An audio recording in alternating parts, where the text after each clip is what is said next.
Ce n'est pas ce qui nous arrive qui compte. Ce qui compte, c'est comment on le perçoit. Je suis docteur en psychologie cognitive. Ma spécialité, c'est l'entraînement cérébral. Je travaille pour améliorer l'attention, la concentration, la mémoire. En psychologie positive, la psychologie positive n'est pas « je vais bien, tout va bien ». C'est pas ça. La psychologie positive, c'est l'étude du fonctionnement optimal de l'individu. Et moi, j'ai choisi mon angle d'attaque qui est le cerveau. Et aujourd'hui, c'est ce dont on va parler ce soir.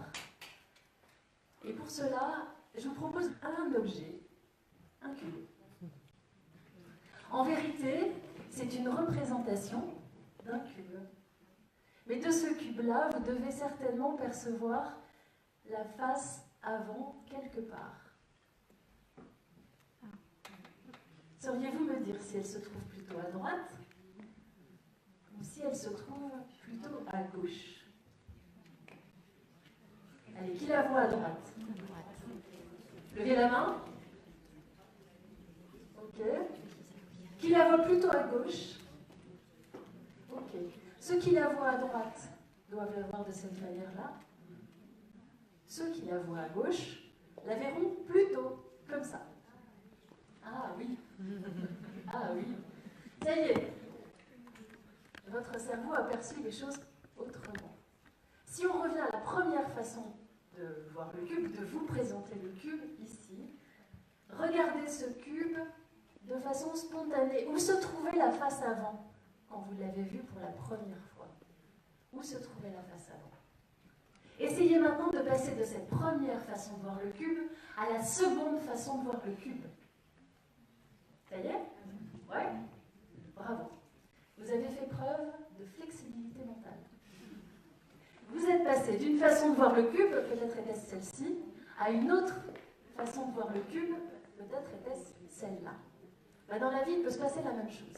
C'est-à-dire que vous pouvez percevoir une situation d'une certaine manière, et puis, par la rencontre d'une personne, peut-être par le fait de penser à autre chose, de visiter un autre endroit, vous allez voir les choses d'une autre façon.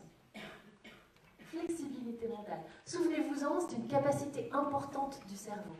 Deuxième capacité importante du cerveau, je vais vous parler du contrôle. On appelle le contrôle inhibiteur. Vous avez vu le cube d'une certaine manière spontanément. Vous la voyez bien? Vous le voyez bien? Ok. Maintenant, essayez de bloquer cette façon spontanée de voir le cube pour ne regarder le cube que de l'autre manière. Tenez, tenez, tenez, tenez, tenez, clignez des yeux et rouvrez les yeux. Il est fort, hein? Et voilà. Vous avez très certainement revu le cube de la première façon que vous l'aviez vu, c'est-à-dire de façon très spontanée. Ben ça, voilà. Lorsque vous avez bloqué cette première façon de voir le cube, vous avez fait appel à votre contrôle inhibiteur. Il est là, il existe, mais vous voyez bien qu'il est fragile.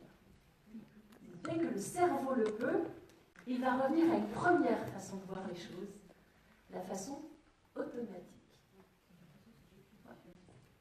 Eh bien, ce que je vais vous dire là, ces deux fonctions-là sont extrêmement importantes puisqu'elles nous permettent de pouvoir appréhender la réalité d'une certaine manière ou d'une autre. On peut voir les choses d'une certaine manière, comme je vous l'ai dit, on peut les voir d'une autre. On peut avoir l'habitude de voir les choses d'une certaine manière, avoir envie de changer. Et vraiment envie, hein. Un petit clignement d'œil, et hop, on revient à notre première façon de fonctionner. Et pourtant, tout cela s'entraîne. C'est ça tout le propos de la stimulation cognitive aujourd'hui, c'est ça tout le propos de l'entraînement cérébral, c'est ça tout le propos du coaching aujourd'hui, c'est de dire que rien n'est figé dans le marbre. Aujourd'hui, on sait que notre cerveau, entre le matin où vous vous levez et le soir où vous vous couchez, eh bien votre cerveau aura évolué. Il aura micro-changé. Il aura micro-changé de quoi? Il aura micro-changé de ce que vous lui aurez apporté, de l'expérience que vous lui aurez apportée, et bien plus encore, de votre façon de la percevoir. Alors je vous emmène le 20 mars 2019. C'était il n'y a pas très longtemps. Et ce jour-là, je me suis trouvée devant une grande dame. On parle de femmes aujourd'hui, mais je vais vous parler d'une grande dame. Notre-Dame. La cathédrale Notre-Dame. J'y étais le 20 mars 2019 à 11h15 précisément, devant cette grande dame. J'aurais pu aller voir une autre grande dame, à Reims. Mon Grand Est, elle est là. J'aurais pu aller voir un autre joyau aussi de notre belle région, comme la place Stanislas en Meurthe-et-Moselle, ou alors j'aurais pu aller du côté de la gare de Metz. Vous voyez qu'à chaque fois, on retrouve des dames. Et là, j'étais donc devant cette grande dame avec une file de personnes un petit peu devant moi. J'attendais l'entrée. J'étais en train de regarder ce que Victor Hugo appelait prodige gigantesque et délicat, mais c'est ce qu'il disait de la cathédrale. Et là, il y avait des gens. Donc j'avance petit à petit, je vois aussi ce grand édifice, et petit à petit, je me dirige vers la porte.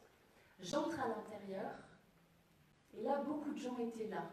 Beaucoup de gens attendaient un événement exceptionnel qui ne se produit que 2 fois dans l'année. 2 fois. C'est la première fois que je le voyais. Tout le monde était à la recherche d'une petite lueur. Une petite lumière que vous commencez à voir sur la gauche, là. Ce qu'on appelle le rayon vert. La photo que j'ai prise ici, j'ai dû la prendre à peu près à 11h30. 11h38. Que se passe-t-il? Le rayon vert n'est plus où il était, il a bougé. Solstice. Précisément à l'heure du solstice, le rayon vert se trouve ici. Peut-être est-ce le fait du hasard. Les télévisions se déplacent aujourd'hui à Strasbourg pour voir ça. Les gens se déplacent à Strasbourg pour voir ça. Les étrangers viennent à Strasbourg pour voir ce phénomène. Ce phénomène n'est peut-être qu'un pur hasard. Ça aurait pu. Et ça aurait pu pour moi. Et pourtant, je peux vous assurer que quand on regarde sa montre et qu'on voit 11h38, qu'on prend cette photo et qu'on voit qu'il est précisément juste au-dessus du Christ, sur la chair, on se dit, est-ce vraiment le hasard?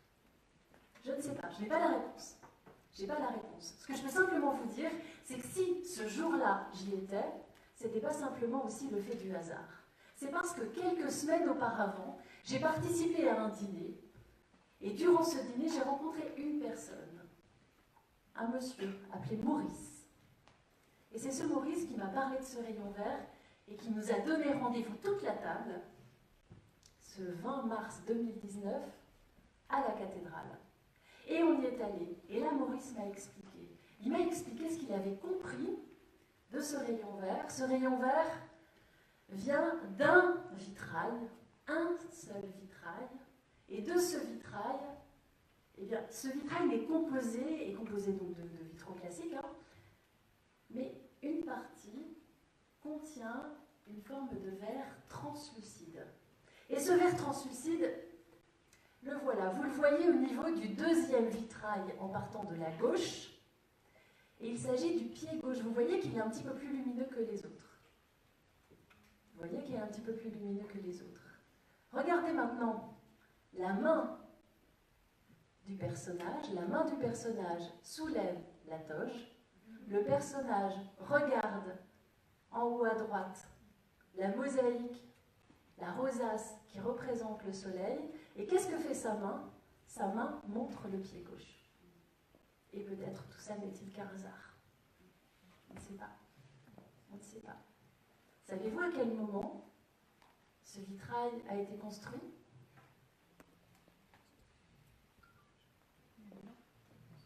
Savez-vous? Comment? À Absolument, il y a plus de 800 ans. Absolument. Il y a plus de 800 ans. Avait-on le matériel électronique pour savoir exactement où allait arriver ce rayon au moment de l'équinoxe? Peut-être, oui, effectivement. Et d'ailleurs, un autre prodige se trouve dans Notre-Dame, c'est l'horloge astronomique. C'est aussi un miracle de mécanique que l'on peut observer. Et peut-être que tout cela n'est que le fruit du hasard. Peut-être. Et j'aimerais vous parler de 4 lettres. Et ces 4 lettres, aujourd'hui, vous permettent de pouvoir changer la perception de ce qui vous arrive. C'est ce qu'on appelle, c'est ce que j'appelle la dose. Et c'est ce que les neuroscientifiques appellent la dopamine, l'ocytocine, la sérotonine et l'endorphine. Des mots scientifiques pour parler de molécules qui passent dans le cerveau, qui sont sécrétées par le cerveau, et ces molécules sont impliquées dans notre bien-être. Ces molécules sont impliquées dans ce qu'on pourrait appeler la notion de bonheur, même si cette notion est éminemment complexe. La dopamine, c'est le neurotransmetteur du circuit de la récompense. C'est un neurotransmetteur qui nous dope, qui nous met en joie. Lorsque j'étais dans la file d'attente, j'attendais. Je savais que j'allais voir quelque chose d'extraordinaire. J'avais envie d'aller vers ce quelque chose d'extraordinaire. Et donc j'attendais une récompense. J'étais dans l'attente de la récompense. Et à ce moment-là, j'ai activé les circuits de la dopamine. L'ocytocine, c'était le partage. C'est le neurotransmetteur de l'attachement. Dès qu'on est en lien avec quelqu'un, les femmes le connaissent bien, ce neurotransmetteur, puisque c'est aussi celui de l'accouchement. C'est celui qui accélère l'accouchement, mais c'est aussi celui qui permet de créer plus de liens avec son enfant. Et ces messieurs peuvent aussi sécréter de l'ocytocine en prenant soin de l'enfant et en passant du temps avec lui. Eh bien, ce moment de partage était là, puisqu'on a retrouvé toutes les personnes qui étaient autour de la table. La sérotonine, c'est la satisfaction. C'est le fait d'avoir pris du temps pour voir ce que j'ai vu. Peut-être n'était-ce pas très utile, peut-être pas. En tout cas, j'étais contente de pouvoir l'avoir vu. Et dans mon métier, c'est utile. Et enfin, l'endorphine, les sportifs le connaissent bien. C'est le neurotransmetteur qui endort la douleur. Quand il est sécrété, au début, quand on commence à courir, on a un petit peu, c'est un petit peu douloureux. Et puis, au passé un certain moment, eh bien, ça devient plus facile. On en reparlera tout à l'heure, parce que c'est aussi un peu ça, quand je dis programmer votre cerveau pour le bonheur, c'est que vous avez tous les jours la possibilité vous-même, sans aucune molécule extérieure, pouvoir activer ces neurotransmetteurs du bien-être et vous créer une forme de bien-être de manière très diverse et variée. Et pour cela, j'utilise 3 mots. Le beau, le bien et le bon.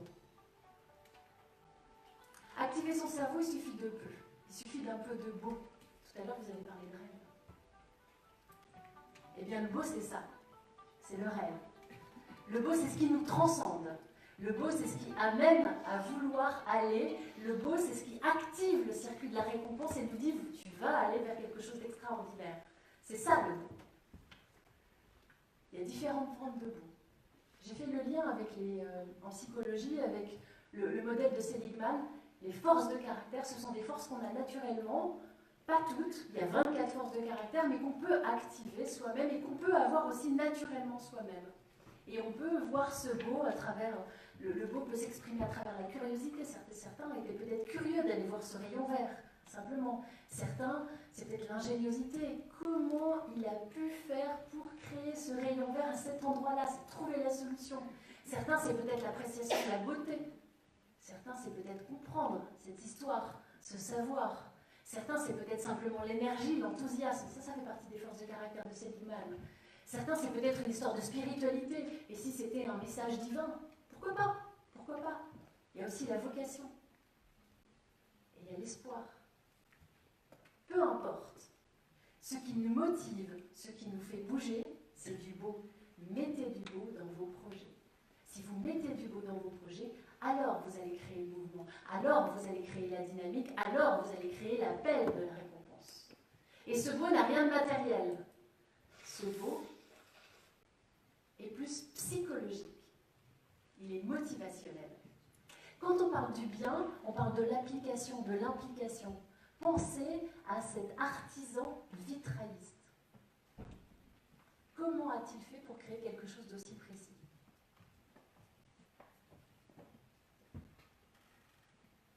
Là, il y a quelque chose de génial.